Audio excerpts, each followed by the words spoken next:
Salut. Alors aujourd'hui on va faire un tour de plaine. On va aller voir les colzas, le blé et les pois. Et peut-être même l'orge. Allez. Donc là, première parcelle dans les colzas. Alors je suis assez content parce qu'on peut voir quand même une belle homogénéité de la culture. Donc pour la plupart des plantes, on peut voir que les boutons à l'intérieur sont accolés, toujours protégés par les feuilles. C'est comme ça dans quasiment la totalité, hein. Alors je dis pas qu'il n'y a pas une plante qui fait l'exception où les boutons sont accolés, comme ça et pas encore séparés. Séparés, ça veut dire quand les boutons vont quand même s'écarter les uns des autres. Là on appelle ça accolé. Il n'y a eu qu'un seul passage d'engrais ici. Généralement je mets 160 unités d'azote réparties en 2 fois 80. Donc une première fois 80 unités ont été mis.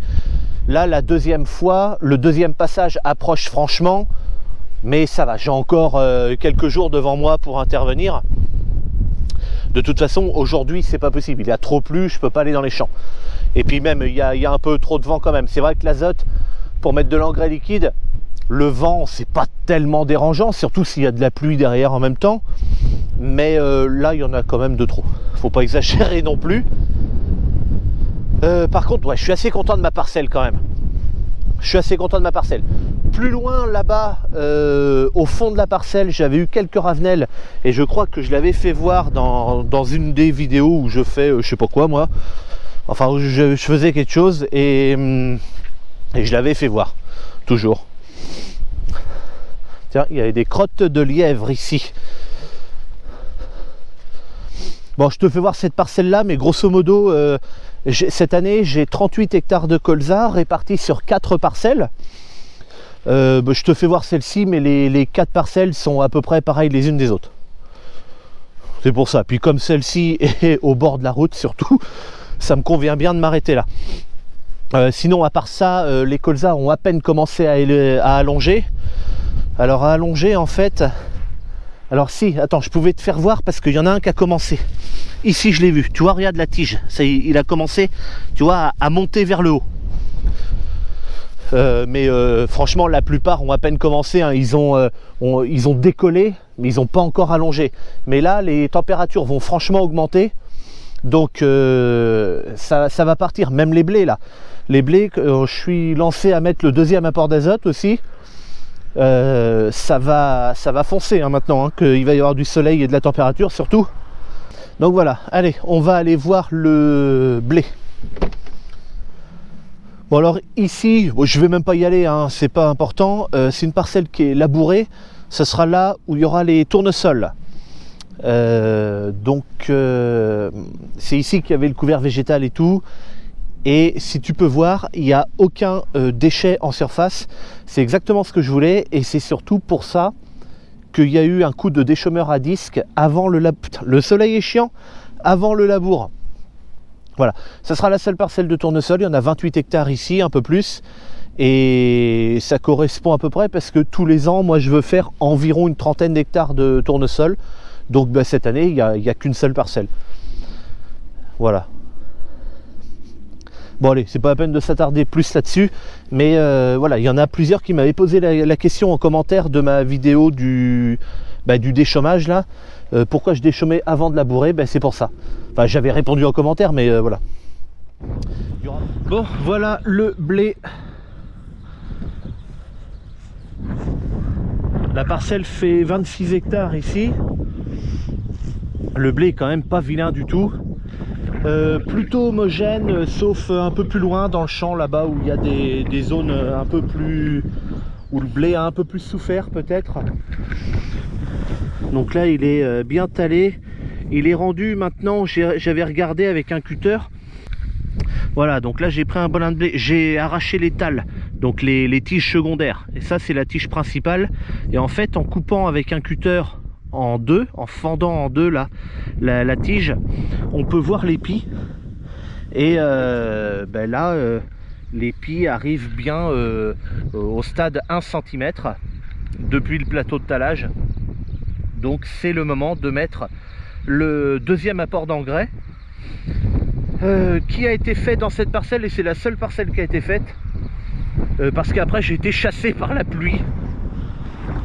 Donc j'ai pu y passer, enfin j'ai été chassé, il avait commencé à pleuvoir, donc ça a fiagousé un petit peu en surface, mais tu vois que ça s'est pas enfoncé, il n'y a pas de trou, c'est plat, là où je suis passé. Ça, je crois que ça a pitrouillé, comme dirait David dans je sais plus une de ses vidéos. Tu vois, on voit bien, alors on voit bien les passages de traitement, là c'est pareil. Mais en fait ça a juste fiagoussé par le passage des pneus, mais c'est tout. Je me suis pas enfoncé du tout. Bon là il a quand même un peu trop plu. Ce matin encore il pleuvait, là on est l'après-midi. D'ailleurs on est samedi après-midi, samedi 11. Et la vidéo que tu es en train de regarder maintenant sort le dimanche 12. Voilà, je l'avais déjà dit dans d'autres vidéos, mais c'est vrai que pour les tours de plaine, j'aime bien que le moment où je filme soit le plus près possible de la date de sortie de vidéo. Je ne l'ai pas toujours fait, mais dans la mesure du possible, j'essaye de le faire. Donc voilà, tant que je m'enfonce pas, en fait, moi ça me convient. Il faut le reconnaître, c'est quand même vachement rare chez nous de faire des grosses ornières où on s'est enfoncé et tout. Les terrains sont quand même portants par ici. Ok, me voilà arrivé dans les pois maintenant. Parcelle quand même très jolie. Alors comme la culture est bien plus petite, on peut le voir comme ça et qu'on voit encore pas mal la terre. Je sais pas si on se rend bien compte quand même avec la caméra. Ceci dit, les pois sont quand même très homogènes. Alors ça c'est vraiment cool. Bon alors là c'est la chinte, mais de toute façon que je regarde partout c'est pareil. Donc les pois sont à ce stade là. Ils ont commencé à déployer leur vrille. Et ils vont bientôt pouvoir s'accrocher les uns aux autres et puis grandir comme ça et puis se tenir oui, les uns aux autres comme je dis, et puis allez hop, l'union fait la force comme on dit. Ils sont très propres, vraiment propres, même en se baladant comme ça je vois pas de mauvaises herbes. Je dis pas qu'il n'y en a pas une un peu à droite, à un endroit ou à un autre, mais pas de quoi nécessiter un traitement, en tout cas un herbicide. Donc c'est bien, tant mieux. Même dans cette partie là, tu vois, où c'est plus compliqué. Alors là-bas, ça peut paraître un peu blanc là. Je sais pas si tu le vois, moi, il y a une partie blanche plus loin là.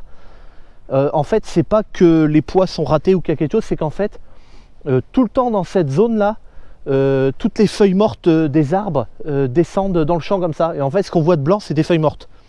D'ailleurs, il y en a même beaucoup ici, si on fait attention. Il y en a un peu partout.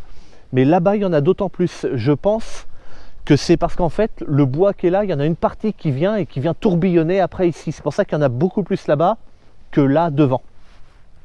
En attendant, je suis vraiment content des pois. En fait, jusqu'à maintenant, toutes mes cultures sont vraiment réussies. Les blés sont très beaux, les pois, les colzas sont vraiment pas mal. Je suis super content. Bon allez, je fais du rapide, c'est pas la peine d'aller faire 1 kilomètre dans la parcelle. Maintenant on va aller voir l'orge. Là en même temps, une autre parcelle de blé à moi.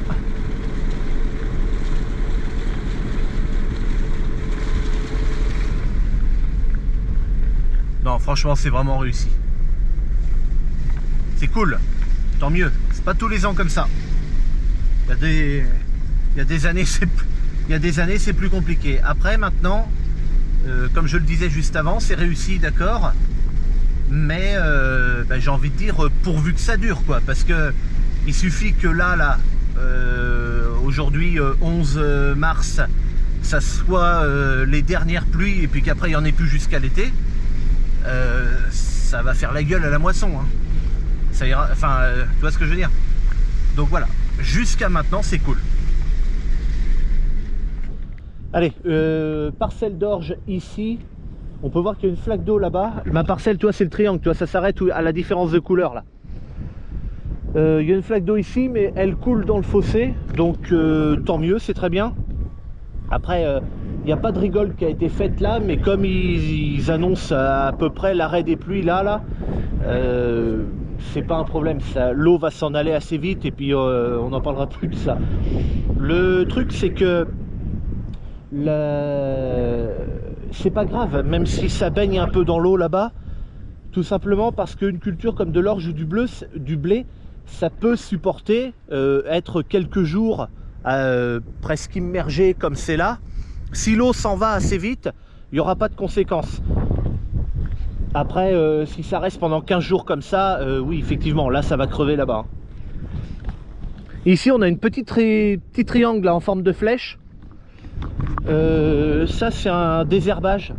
Quand j'ai désherbé, en fait, ma rampe, elle a avancé comme ça, et puis j'ai dû tourner le volant. Elle a fait une marche arrière, et hop, elle est repartie.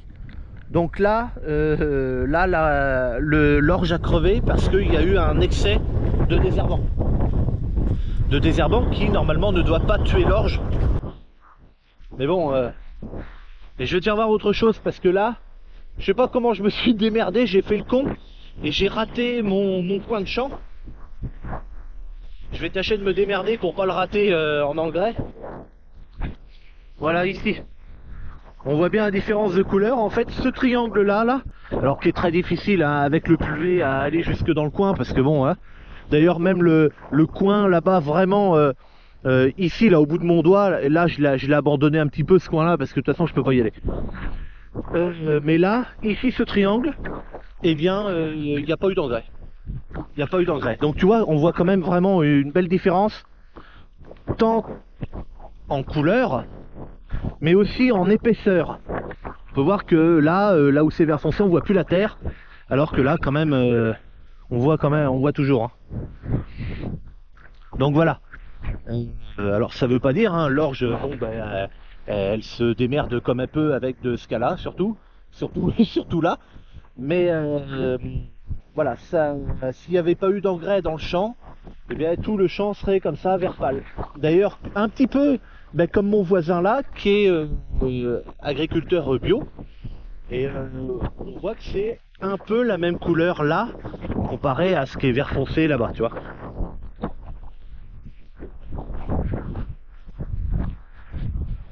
Là c'est pareil, je me suis arrêté à cette parcelle là. Il y a 5 parcelles d'orge. C'est que dans des petites parcelles cette année. Bon, c'est le hasard hein, de la rotation des cultures. Je rappelle que chez moi, il n'y a pas 2 ans avec la même culture. Ça change systématiquement. Toutes mes parcelles hein, sont comme ça. Il faut vraiment qu'il y ait un truc pour qu'il y ait 2 fois la même culture dans le même champ. Et mais si jamais ça arrive, si ça m'était arrivé il y a 3 ans peut-être, où j'avais fait 2 blés de suite, mais c'est parce que j'avais qu'est-ce que j'avais fait? Bon enfin il s'était passé quelque chose et j'ai été obligé de refaire un blé dans une parcelle. Et là ben la variété de blé n'était pas la même. Il fallait que je mette une variété bien particulière parce que quand tu fais 2 fois du blé, il y a les maladies par exemple du blé d'avant qui sont encore là, donc qui vont être encore plus fortes la 2e fois, etc. quoi. Donc ouais, mais sinon ça c'était vraiment exceptionnel, hein. Ça arrive jamais normalement. Hein. Donc voilà. Allez, et ben j'espère que ça t'a plu et à bientôt pour une prochaine. Salut.